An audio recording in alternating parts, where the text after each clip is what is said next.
Mga igsoon, mga anak sa Dios. Ngining pipila ka mga adlaw, anak kitay nadawat nga usa ka comment sa ato ang YouTube channel. Kansang pangutana naara gyud sa sulod sa atong ebanghelyo karon. Ug mao nga karong adlaw ato kining himuon nga giya. Himuon natong inspirasyon ang katapusan nga pulong ni Jesus sa ebanghelyo. Ayaw kamo kahadlok kay gidaog ko na ang kalibutan. John 16:33. Do not be afraid, for I have overcome the world. Ang pangutana, mao kini. Unsa may pasabot aning ingon ni Jesus nga gidaog na niya ang kalibutan?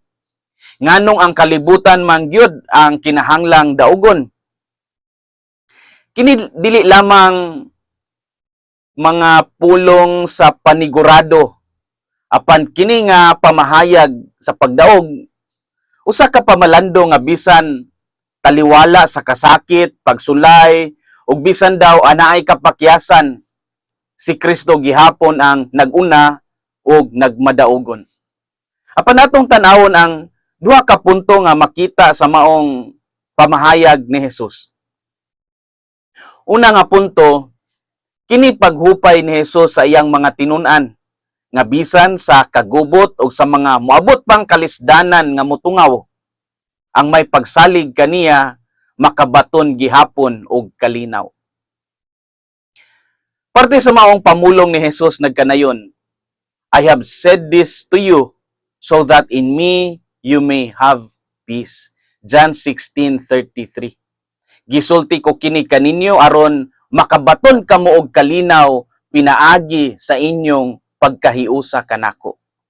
Busa mga binunyagan, mga anak sa Dios, ang tinuod nga kalinaw dili gikan sa kahapsay sa kalibutan kundi nagikan kini sa atong relasyon kang Kristo.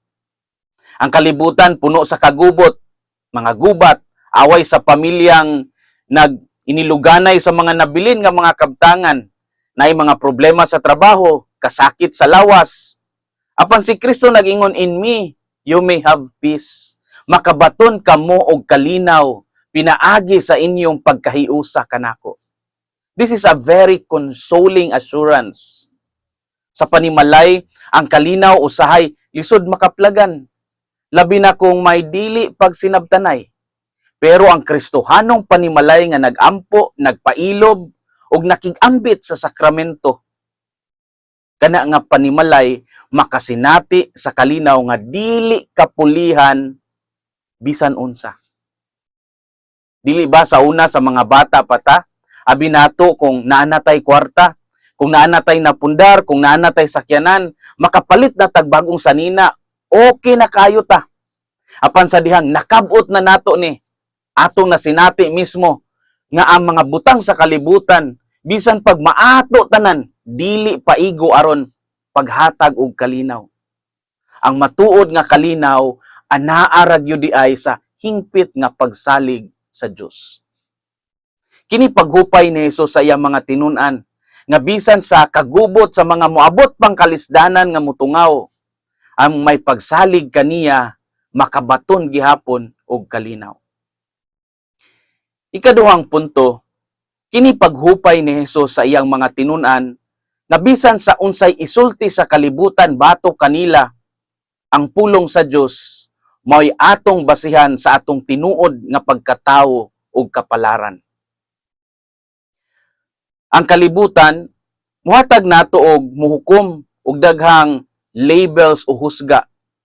Failure ka, dili ka angay pa sa iluon, wala na kay paglaom, inutil ka, wala nay mohigugma kanimo, wala kay bili, dako kayo kag sala, kandidato na ka sa impyerno, dili kain kung dili ka musunod sa uso, bugo ka, wala jud ka makaton sa imong balik-balik nga sayop, tanga ka, you will never be enough. Bisan unsa pay buhaton nimo, dili jud na paigo. Kulang jud ka permi, wala kay pulos. Ang kalibutan muhatag nato og muhukom og daghang labels o husga. Apan ang pulong sa Dios mas labaw sa tanang giingon sa kalibutan. Neither do I condemn you. Go and sin no more. Ni ako wala maghukom kanimo, lakaw og likayi ang pagpakasala. Nagpasabot kini nga ang pulong sa Ginoo dili mapukan bisan pa maghukom kanimo ang kalibutan. Bisan sa unsay isulti sa kalibutan bato kanila, ang pulong sa Dios mo'y atong basihan sa atong tinuod nga pagkatao ug kapalaran.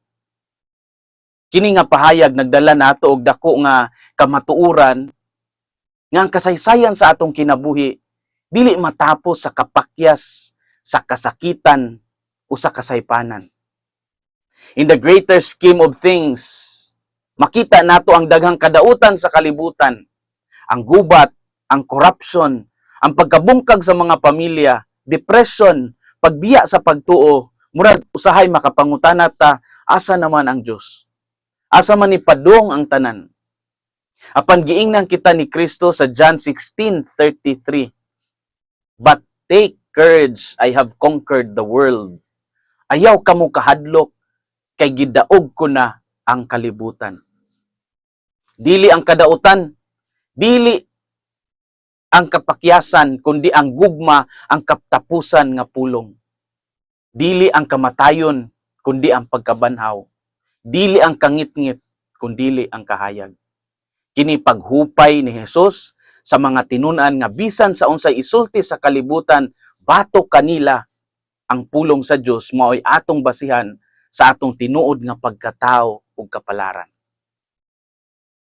Mga igsoon, mga anak sa Dios, ayaw kamo kahadlok kay gidaog na ni Hesus ang kalibutan. Kini nga kamatuoran nagpadasig nato nga sa matag pagsulay dili kita magpabilin sa kahadlok. Bisan tuod daghang dili mataro nga panghitabo, kita gitawag sa pagbarog uban kang Kristo. Kay siya mao'y atong pakigbisog ug atong kadaugan. Busa kung mubati ka og kapildihan, makasinati ka og mga lowest moments, hinumdumi. Sama sa drama sa radyo, wala pa mahuman ang istorya. Papunta pa lang tayo sa most exciting part. Ug sa tumoy nining atong panaw, sayod tang naata sa kamot sa kahitasan. Ayaw kahadlok, gidaog na ni Hesus ang kalibutan. Hinaot nga ang kasing-kasing ni Kristo maghari sa atong mga kasing-kasing. Kini si Father Felmar Castrodes, Fiel SVD, ang inyong magsisibya sa maayong balita. Hinumdumi ang kinabuhing Kristiyano, kinabuhi sa pagserbisyo.